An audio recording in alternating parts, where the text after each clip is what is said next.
Өзбекстан менен Ауганстандын чек арасында болгон ок атышуудан өзбекстандык чек арачы окко учту. Бул тууралуу Өзбекстандын президенти Шавкат Мирзиёев Намангандагы сапары учурунда айтты. Нигох телеграм каналынын маалыматына караганда, атышуу 26 сентябрда Ауганстандагы Бангизат соодагерлери Өзбекстан аймагына өтүүгө аракет кылганда болгон. Кечээ биздин мамлекеттик чек араны белгилүү Ауганстандык Бангизат соодагерлери бузуп кирүүгө аракет кылды. Зарыл болгон шартта биз чек арабызды курал менен кайтарабыз. Биздин аскерлердин бири баатырларча курман болду. Ал Намангандын кулуну эле, деди Мирзиёев. Ауганстанда августтун ортосунда Талибан кыймылы бийликти баса алгандан бери өлкөдө Бангизат соодасы эркин жүрүп жатканы айтылууда.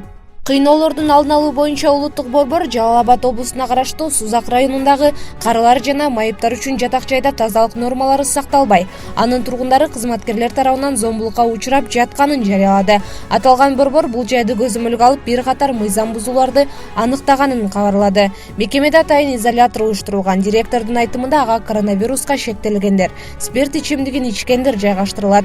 Бирок социалдык мекемеде мындай изолятор эмненин негизинде ачылганы тууралуу документтер жок.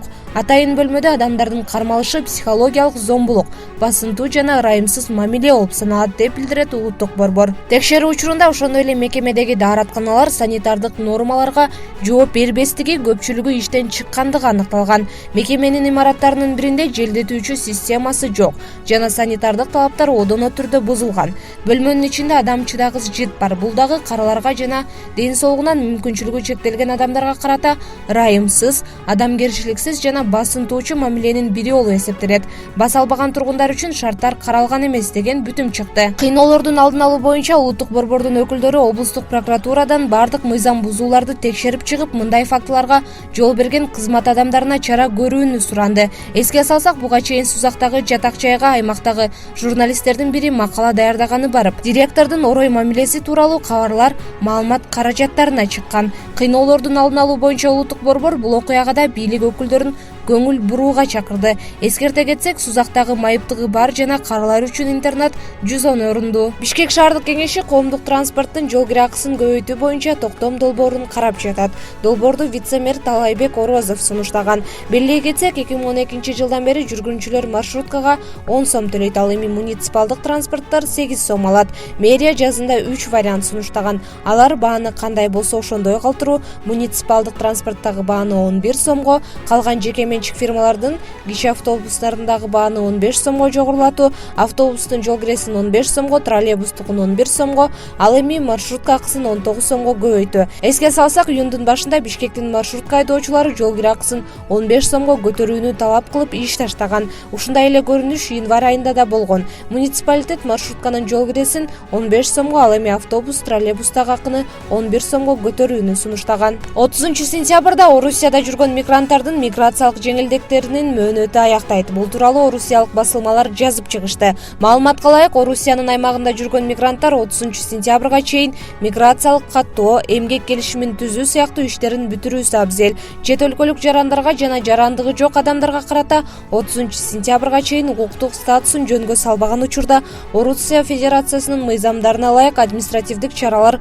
колдонулат, деп жазылат маалыматта. Буга чейин Орусияда быйыл 15 июнда президент Владимир Путин коронавирустун алдын алуу үчүн чет өлкөлүк жарандардын жана Орусиянын жарандыгы жок адамдардын абалын жөнгө салуу боюнча жарлыкка кол койгон. Сентара Кыргыз алтын ишканасына карата алдын ала ыкчам чараларды колдонуу өтүнүчү менен эл аралык арбитраждык сотко кайрылды. Бул туурасында маалымат аталган компаниянын сайтына жарыяланды. Сентара Кумтөр алтын кенинин коопсуздук жана эксплуатациялоо боюнча олуттуу көйгөйлөрүн чечүү үчүн ушундай кадамга барып жатканын айтууда. Компания Кыргыз өкмөтүнүн карьерди баса алгандан кийин төмөндөгүдөй иштерди жасап жатканын жазган. Тез арада пайда көрүү үчүн алтын кошулмасы жогору болгон гана рудаларды казып кенди иштетүү планын четке кагууда.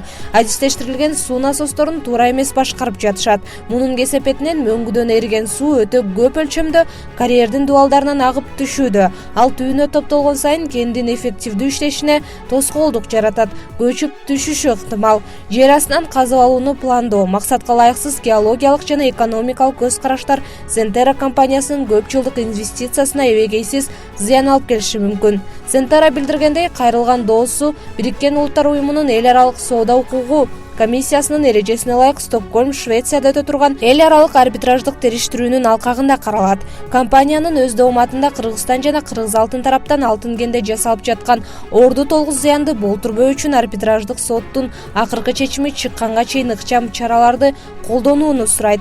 Анда Кыргыз бийлигинен төмөндөгүдөй буйруктардын чыгарылышын талап кылууда. Кумтөр кенин иштетүү боюнча мурда өкмөт тарабынан 2021-жылга карата бекитилген планды четке какпоо, кендин иши тууралуу Сентера компаниясына отчет берип туруу, Кыргызстан менен Кыргыз алтын ишканасы Сентера акцияларын же Кумтөр Голд компаниянын активдерин тастыкталган каттоосу жок кимдир бирөөгө өткөрүп берүүдөн кармануу. Эгер андай болбосо, компания банкка салынган каражаттын эсебинен төлөшү керек болот.